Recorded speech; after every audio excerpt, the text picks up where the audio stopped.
convert เปลี่ยนหรือว่าก็เปลี่ยน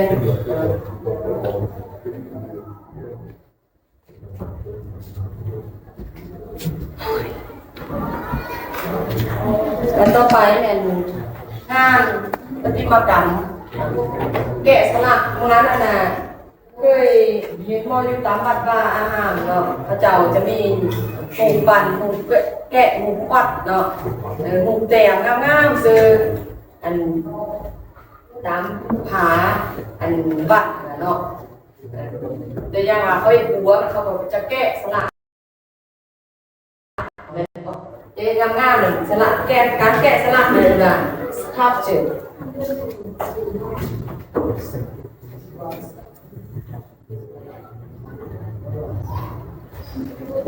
sculpture แกะสลัก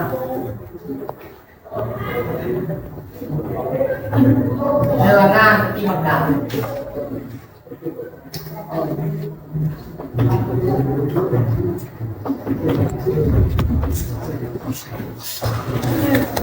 ที่มันดังแกะสลักเนาะใส่กินข้าวสักกันไปได้เลยแล้วอีกคำศัพท์สุดท้ายคำว่าเหลืออยู่ยังเหลืออยู่remain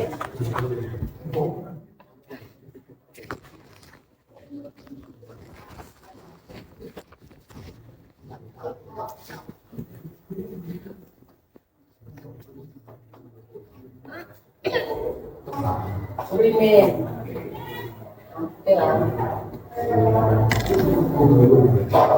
เป็นเพียงนิดนึง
Okay, finish. Jadi saya dari sini. Kau pakai apa? Kau pakai ancient, Orela, Emerald, Buddha. Buddha image. Statue. Artifacts. Extend. Renovate. Revolution. In residence. Convert. Sculpture. Remain. Ancient. Borera. Tortoise. Emerald Buddha. Buddha image. Statue. artifacts artifacts extend extend revolution revolution renovate renovate revolution revolution in residence in residence convert convert capture capture remain remain remain the ancient ancient Bolanda Borella Georges Emperor Buddha Emperor Buddha Buddha image Buddha image statue artifacts extend revolution renovate renovate revolution in residence in restraint convert converse capture remain ก็คำว่า remain บทเรียนหมู่บ้านนี้ก็เราก็ได้เรียนไปแล้วเนาะเป็นไปสิ่งที่ยังเหลืออยู่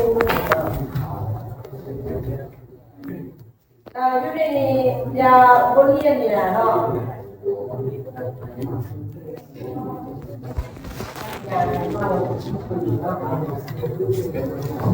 เป็นหลานคุมงานเวลาจะขอความเป็นธรรม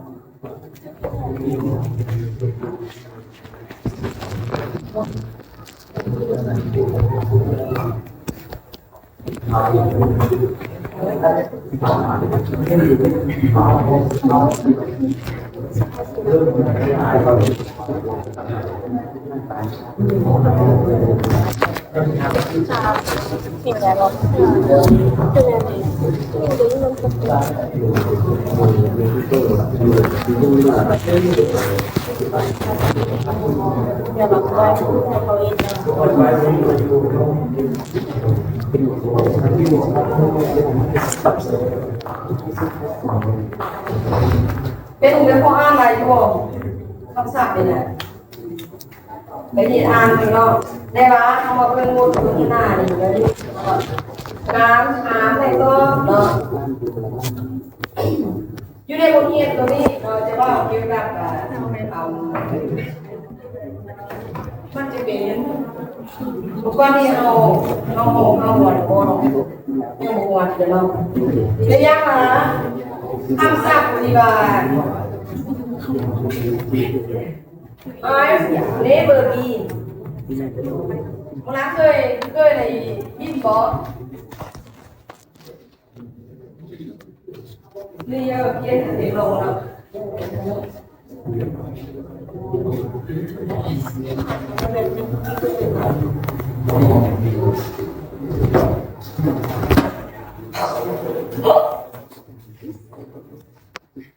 I have never been ได้มาเลย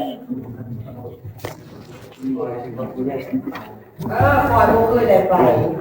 I have never been inside of this place as old and beautiful as this one แล้วก็มาตัวนี้มันจะเป็นประโยคของpresent perfect เนาะ present perfect มันจะว่าคือว่าสิ่งที่เราเคยเห็นเนาะมันจะเป็นกระดาษปัจจุบันทำพันปัจจุบันสมบูรณ์เนาะนะ present perfect ตัวอย่างมาโอ้ความเคยนะ I have never been to สำเนือ I have never been to Vietnam อย่างเนาะต้องสมัย